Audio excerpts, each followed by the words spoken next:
Hey, this is Matt once again. Welcome back to another video. This is another paid request, this time for Jack Thompson. Thank you so much for that. And for those interested in requesting pretty much any type of videos or topics, reactions, reviews, re-reviews, randomness, out of blueness, whatever it may be, feel free to send it either directly to my PayPal or join my Patreon. Both links are down below in the info box. It could be for pretty much anything. But this is, like I said, for Jack Thompson. He wanted me to watch and review the infamous box office flop, Ishtar. Now, box office flops do fascinate me. I don't know why. Just because, they usually they're movies that put a lot of budget, that they have big hopes for, and you just kind of wonder, where did things go wrong? Now, granted, there's a lot of box office flops that didn't deserve it. John Carpenter's The Thing being one of them. Awesome classic movie. And there are films that are notable, infamous flops that I do like. Hudson Hawk. I like Hudson Hawk. It's interesting. It's quirky. I sincerely enjoy Last Action Hero. I think Last Action Hero is a underrated. It's an underrated Schwarzenegger film. I don't get the hate for it. It's not a perfect 5 out of 5 star movie, but I think it's a fairly fun, entertaining film. Waterworld. I mean, Waterworld wasn't really a flop as people made it out to be, but it got that reputation. And Waterworld, at least its budget is on the screen, has some nice fun set pieces, and hell, a lot better than The Postman. Monkey Bone. That's a very weird comic, like dark comedy with Brendan Fraser. Again, I kind of liked the creativity in that film. That was an interesting. Again, maybe not a film I love, but it was interesting at least. This one, I know nowadays Ishtar, there's, I don't know if I want to say a cult following, but there's, oh, it wasn't that bad, and it's actually pretty good, and Tarantino and Martin Scorsese and these big direct Edgar Wright, they enjoy the film. I don't care. I don't agree with them at all. Ishtar sucks. It still fucking sucks. Now, is it one of the worst films of all time? No. Not at all. I mean, I've seen Neil Breen films. I've seen Hell's Highway and The Time Machine Gone at a Garage Sale, what the hell the full title that was, and Feeders 2, and Nostalgia Critics movies, and Terror Tunes 1 and 2, and I've seen a ton of crap. 10, 20, 50 times worse than Ishtar. But if you're to tell me it's one of the worst films of 1987, you better believe it. It's painfully mediocre at best. It's very dull. It's fairly boring. It's not that funny. And it was a bad idea that was accomplished by a director who she was over her head. Because she's a woman? Catherine Bigelow was a female director, but guess what? She made The Hurt Locker, which I enjoy. Blue Steel, which I like. Catherine Bigelow, pretty decent director. Elaine May? Not by this. And the backstory is more interesting than the movie, because the backstory, Warren Beatty and Dustin Hoffman star in this. Now, Warren Beatty, there was a time where he was a big star. People may not even know who the hell Warren Beatty is. But there was a time where he was a big star. He did films like Reds and these movies that got buzz in the Oscar, award circuit, and it helped him get films like Dick Tracy in 1990. But back to this, Elaine May had helped him out in some of his films that he needed help on the script or other attributes. So Warren Beatty went, you know what? I want to give her a chance to direct. How about you direct this? Granted, it was a big mistake because it caused Warren Beatty and Elaine May, the director, to fight, and then they were not friends for like a ton of years. But there was overspending. You have a director who thought she knew all, and then, yeah, studio interference where they, at a point, said this is going to be a fucking, this is going to be like Heaven's Gate. Not the cult, but the movie that bombed, that killed the company United Artists. And I'm like, well, at least Heaven's Gate is nice to look at. Like, it's nice on a composite, like, filmmaking, visual element. And then at least Heaven's Gate's nice to just view. This doesn't even have that. Now, Dustin Hoffman and Warren Beatty are songwriters. They want to be the new Simon and Garfunkel. The running joke is that they're shitty singers. They like to write songs, but no one will sing them, so they sing them, and they can't sing for squat. This running joke got old after 10 minutes. And they keep digging the joke and bury. They buried it so far and went out the other end of the earth. And you know what? Maybe you did, Warren Beatty and Dustin Hoffman, they're cute. You know, because they're serious actors, but they're having fun. Again, that lasts at best 10 minutes. Being lenient. But when half your jokes is them singing poorly, you just get annoyed because okay, I get it, they're bad singers, that's the whole point. But I'm tired of listening to them. And their crap singing, and their crap songs, and their crap songwriting. I'm tired of listening to it. So they're being bad. Then their agent says, well, maybe I could get you a job here. Maybe I could get you a job at Morocco. And then Dustin Hoffman's like, man, we should just quit. And they sit at a bar. And then you have a flashback for like 15 minutes where Warren Beatty was an ice cream driver singing stuff like hot fudge love, chocolate kisses. Yeah, I got your fudge popsicle here. I got your fudgesicle up Hershey fucking highway. Please shut up.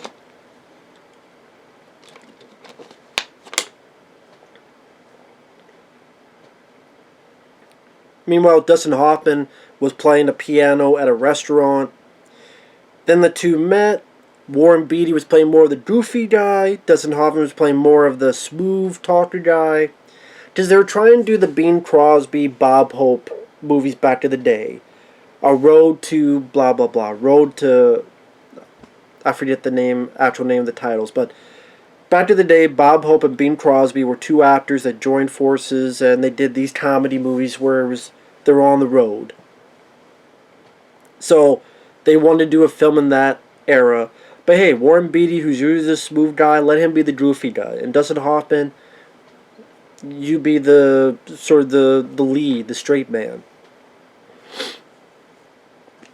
They get dumped by their wives. Dustin Hoffman's wife was Carol Kane, who was one of the ghosts in Scrooged, and she was in The Princess Bride with Billy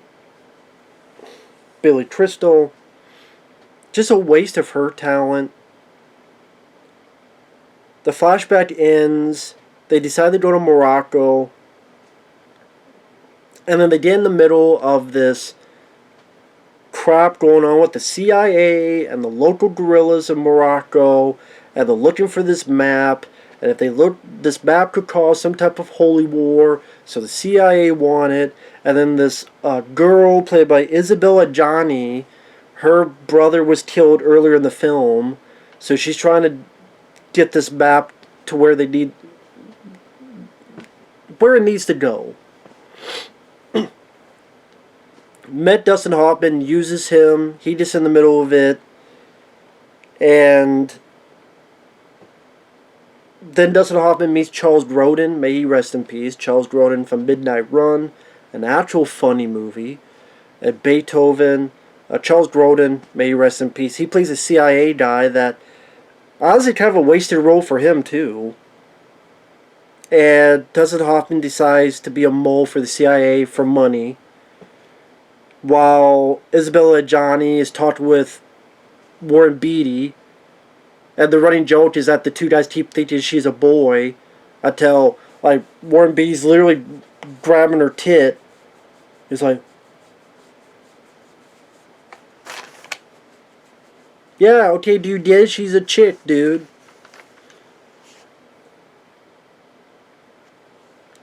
It's just really fucking dull. It's really boring. I just don't see where the comedy is supposed to be coming from. Just, I don't know. I don't know what the comedy's supposed to be coming from. I really don't.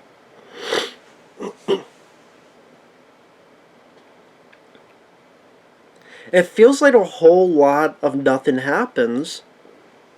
I agree with Roger Ebert. He says something that was like lifeless and dull. He's right.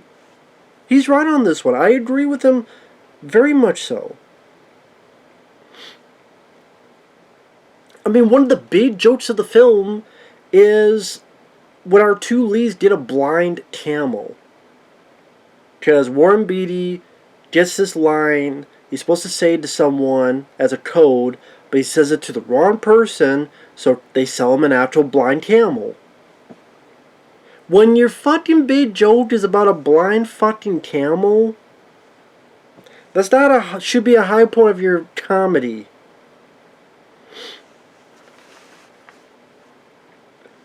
And then something about the CIA, we gotta get rid of these guys, lead them off to the desert, they go off to the desert, they get lost, they almost die, they come across these other people, Dustin Hoffman pretends to be an interpreter. Like literally Hoffman is doing that.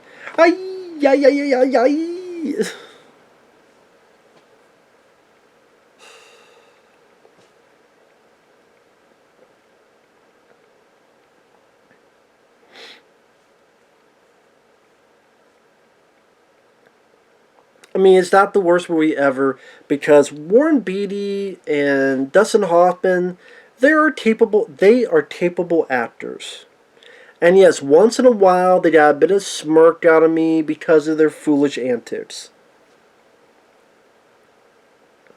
Even with a crappy script like this, they're able to get a couple, smirks because I do think they are good actors. But it's not even well shot like Heaven's Gate. It's not as quirky, fun, interesting like Hudson Hawk. I might think of these other infamous flops. And they're just very forgettable. It's a very forgettable flick. After meeting these guys, some stuff happens. Some guns are left behind. The CIA tries to kill them. Isabella Johnny arrives and this other guy arrives. They help Hoffman and Warren Beatty out. Spoilers. Those two help our two leads out, and then they take the guns, they shoot at the helicopters, they back off, and then pretty much Hoffman and Beatty, they send the map to their agent and says, well, you gotta do something for us. And they blackmail the CIA, and they get in shows, and pretty much get an album of their songwriting material. Which, based how shitty the songs and how shitty their singing is, they're going to be back to square one within a week. So how much was really accomplished?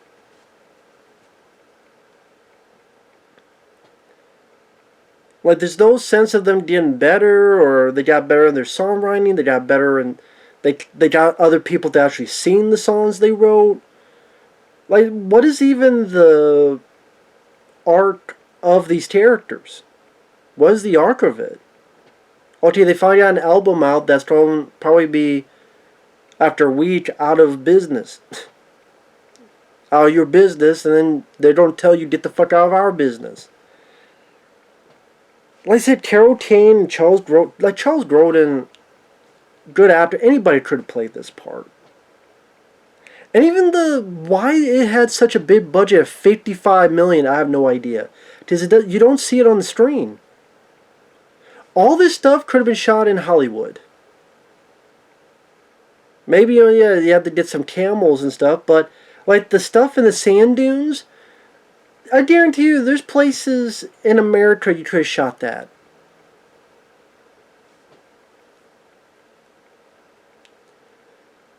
I mean, yeah, I mean, it's not like you just shoot it in the backyard of someone's place, but I mean, it's Hollywood.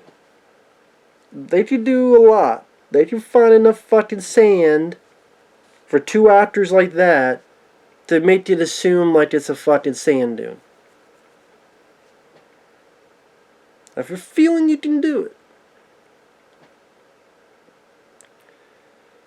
But even so, there's nothing, there's no shots and no compositions. I mean, oh wow, just nothing that screamed Elaine May's direction. And yeah, just a forgettable, unfunny flick. That honestly, no, I think the reputation. No, it's not one of the worst films ever, but it's a damn bad film, and I get why critics shit on it. I do. And I mean, I think it's one of the worst films of the 80s. Maybe I'll give you that much, because I like a lot of 80s films. And a lot of the ones I've said are the worst are the ones after the 80s that I've mentioned. There's some in the 80s worse. Horror House on Highway 5. And, you know, well, Howling 7's in the 90s. But I mean, like,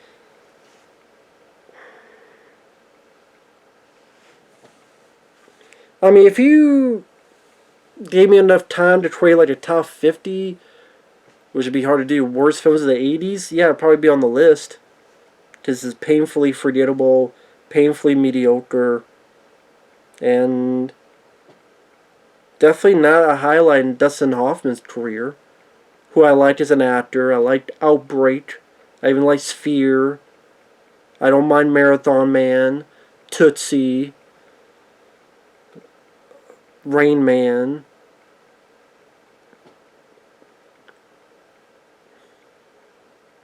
But yeah, this is definitely one of the worst. I would say it's one of the worst Dustin Hoffman films I've seen. Now that I think about it. So yeah, I just was not a fan of this film. It's pretty fucking lousy. But at least now I can say I actually saw it. So people go, you think the film's so bad? Yeah, it's... I keep going back, like, it's... To me, painfully mediocre is bad. I'm just saying, is it one of the top 10 worst films ever made? No, not by far. It's just... I'd have to look at a list of 87 films. Might be the worst of 1987. I think it's a pretty good year. There's a lot of good movies that year. I don't know. Anyway, with that said, thanks for watching. Take care. We will see you guys later. Bye-bye.